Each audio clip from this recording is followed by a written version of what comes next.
This week on Inside Boulder News, we are continuing our look back at 2012, remembering the dedicated efforts of city staff during the Flagstaff fire, 3 presidential visits, and Stage 6 of the USA Pro Cycling Challenge.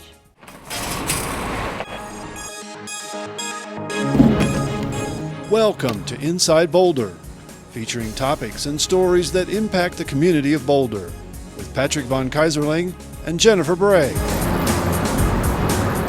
And on the news desk, Natalie Wood and Mike Benuelos bring you the stories making headlines in the community this week. Inside Boulder News starts now. Welcome to a special edition of Inside Boulder News. I'm Natalie Wood. As 2012 comes to an end, we're continuing our look back at a great year in Boulder. We hope you enjoyed the conclusion of our 12 Stories of 2012 special. Well, this is going to be another one of those projects where you just can't believe the community would function as well as it does without it. And it is good to be back in Boulder, Colorado. What says Boulder more than this?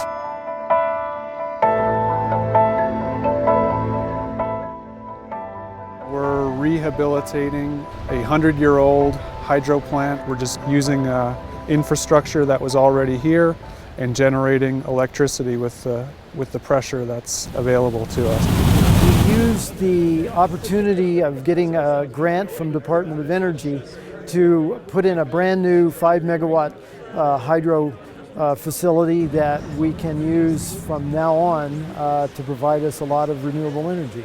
This modernization project is really leading the way with regards to utilizing state-of-the-art technology and system design to increase power generation at existing sites and improve efficiency and operational safety while preserving historical significance. Since the time we first started generating, we have earned $27 million in revenue, and that goes directly to offsetting the water rates. Well, this is going to be another one of those projects where you just can't believe the community would function as well as it does without it. It'll be a part of the pulse, the fabric, the character of the community. It benefits bike riders, walkers, transit riders, and drivers. And it addresses many of the issues and challenges that this very busy area on Uni Hill has. It's been a monumental partnership. And at the University of Colorado, we're all about collaboration and discovery and innovation and education and, of course, in safety. This is our new 2516. It is used for structure fires, for fire alarms, for anything that we think that there might be a fire involved. We will send this apparatus.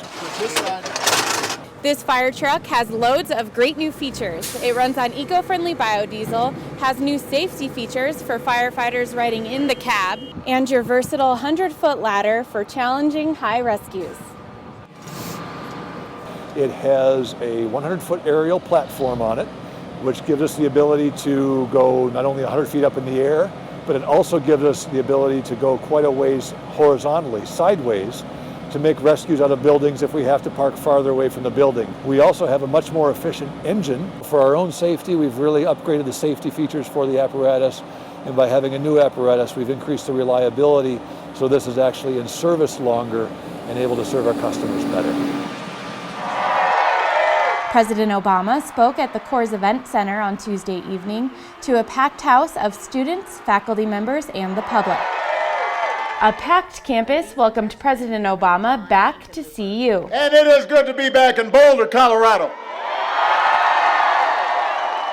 Boulder received a special visit this week despite the travel difficulties posed by Superstorm Sandy. President Obama spoke at CU's Coors Event Center on Thursday as part of his re-election campaign.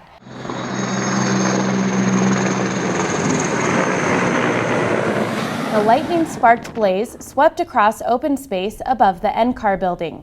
The fast-moving fire threatened a couple dozen homes in the county and hundreds in the city of Boulder.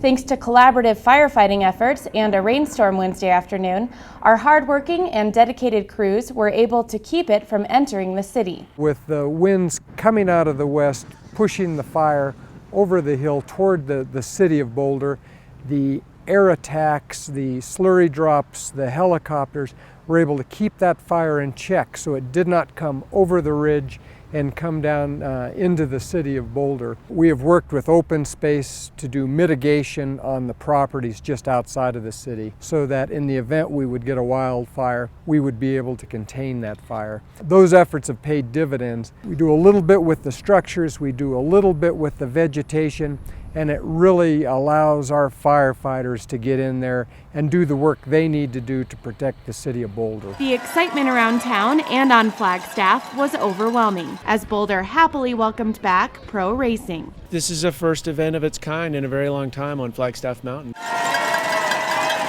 It's great to see, you know, the old Coors Classic days now coming back here. You can feel the buildup. Everybody's smiling. Everybody's ready. The volunteers, I mean, we have over 500 volunteers. They all show up. They're all excited to be here and participate. It's truly a community event. This is just exactly what we wanted, was to see this type of turnout and this type of excitement, you know, and a fabulous day.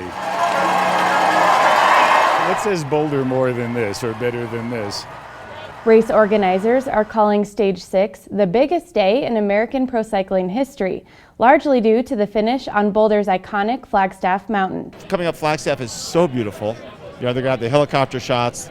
I mean, it's just, the racers are going to have to work so hard. It's so competitive. It's going to be so close. I mean, it's close to perfect.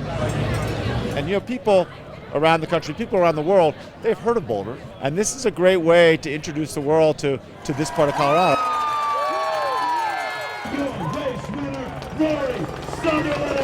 For me, it is my adopted home. You know, this is where I live. This is where I'm bringing up our family. Some words don't describe what, you know, the beauty of cycling in Colorado and the beauty of racing here in Boulder is, I think, the world is about to see today.